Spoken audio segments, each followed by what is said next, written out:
Hello world, I'm Rich, and it's Rich's World Beer Tour. Outdoor for another review, and I think I've got a winner. I hope I do.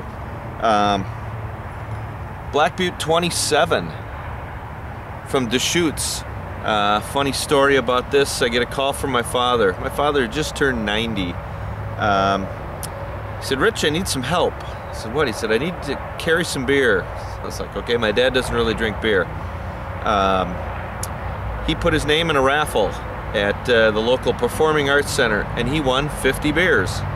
One of them being Butte XXVII. Whoever put this thing together, there was some pretty average stuff, but then there were some real winners. So some big Belgians, some stuff like this. So I've got some in the cellar aging for what they say. This, they say, best after July 20th of 16. I'm gonna try it fresh. Then I got something to compare it to next summer. This is the Deschutes 27th Birthday Reserve, ale brewed with rose water, with 50% aged in bourbon barrels, blended with ale, with apricot puree, cocoa nibs, pomegranate molasses, and spices. Now I know the ones in the past, there's been pomegranate molasses, some of the spices, but the apricot puree, that's something new.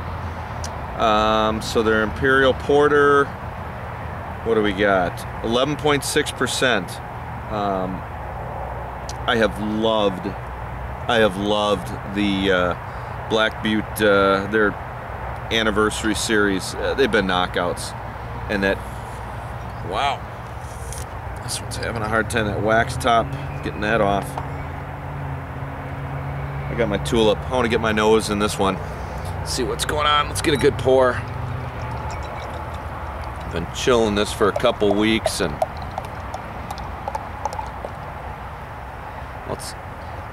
well, look at that. We don't have a lot of head on that one. Real thin head. So we're gonna top this off and get something to come up there. Not much. That is black. I mean, there's little hints of brown. Little hints of brown in that one, but otherwise I'm not seeing through it. Nice caramely colored head, little frothy head.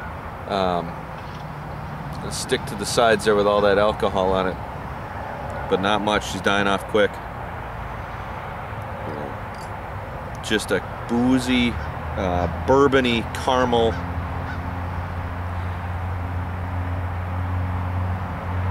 There's a little hint of a cherry, or I'm sure that's that pomegranate that's coming through. A sweeter fruit, a sweeter tart fruit. Yeah, that's probably the pomegranate.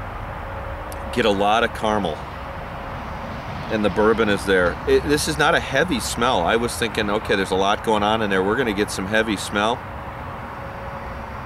Real subdued. There's a little breeze out here today, but that shouldn't be enough to.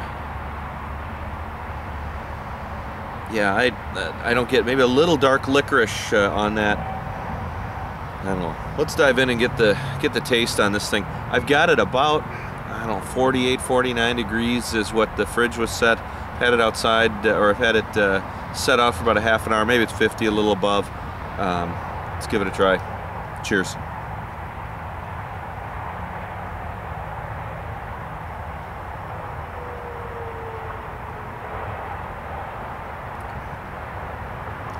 The first thing I get, that pomegranate, is the first note that grabs onto your tongue is that pomegranate, little tart, almost cranberry. You know, I don't eat a lot of pomegranates, so I don't really know. I just know that that's what I'm tasting.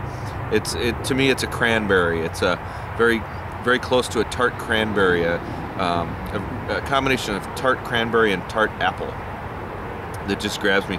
There's some chocolate and caramel right behind it.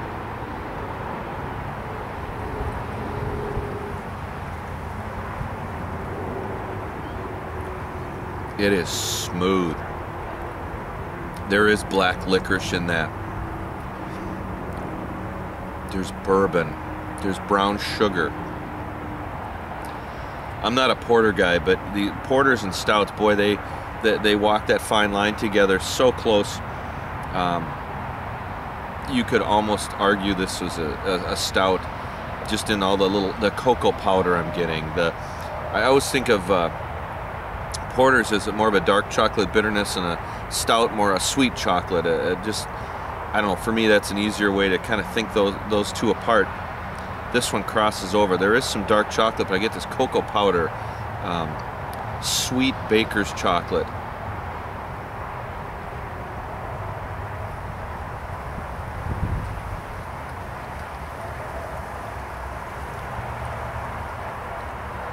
I'm not getting any peach, that peach puree. I'm not, and maybe as it warms up, I'm trying to, you know, warm this up. I'll maybe have to put some notes down below as to how it opens up as it warms. And sometimes, I mean, a great thing, I might have pulled this out at 50, way too cold. Don't be afraid to have something a little, what you would think is maybe too warm if you're gonna enjoy a beer. There's a lot in this. That fruit flavor mingles with the chocolate, with the caramel, the booziness. It's got enough of a mouthfeel. It's leaving a sticky residue in my mouth.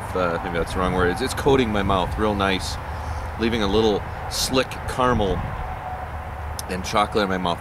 I am feeling the warmth going down, but I'm not tasting the liquor component. I'm getting a bourbon flavor, but it's a very mild note mixed in with the rest of it. This is really a nice beer. Again, Deschutes, I don't know, I'm not a homer because I don't live out there, but if I were to get maybe an out-of-state brewer to relocate to Minnesota, I might pick Deschutes. They really have thrown some great beers out our way, and I've really enjoyed the styles they're hitting on. Seem to be right in my wheelhouse. So I don't know, that's one that, boy, they're knocking them on all cylinders for me.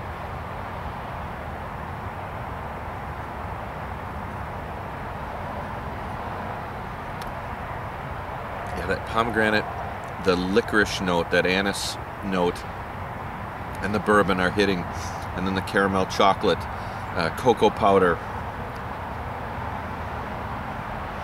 As I'm breathing out, it's just this caramel toffee. I can just taste, yeah, like toffee, a good toffee candy. As you breathe out, this is gonna be one. This is gonna be hours in the glass tonight, just sipping. I'm gonna enjoy the whole bottle, and I typically don't enjoy a whole bomber. If I'm gonna have a bomber of something that I think is good, I'm calling someone to come over and share it with them. It's so much fun to share a great beer with someone instead of just having it all yourself. This one tonight, I think I'm gonna enjoy all myself. This is nice. God, I'm gushing a little. I you know, hate to throw out that 10. People, you know, I don't know. This has got so much going on. It's just working so well. I'm gonna give it that. I was thinking, oh, 9, 7, 5, 10. You know what? It's on the border, and it is so good. This will be interesting to see how it does develop over into next summer when I'm supposed to drink it by. But right now, God, this is damn near a perfect mixture of flavors for me. This is really nice. I've seen it on several liquor store shelves, and I've gotten, I don't know what I got, 3, 4 bottles down in the cellar. If you've got it, if you've had it fresh, let me know what you think, because it is a knockout. I got to throw a shout out to Kevin Clements. I got to go back. I know he reviewed it, and I remember watching it, but it's been far enough back that I've seen so many reviews I can't remember it. So I got to go check out Clements Homebrew, and check out Kevin's fresh review of Black Butte 27. But if you've tried it, throw some comments out. This is world class. This is really nice. Can't wait to try it again next summer. Or grab another bottle right now. Anyways, put your comments down below. Hit that like button. If you're not a subscriber, please subscribe to my channel and check it out. Appreciate all your comments, everybody. Till the next one, thanks for sharing one with me. Cheers.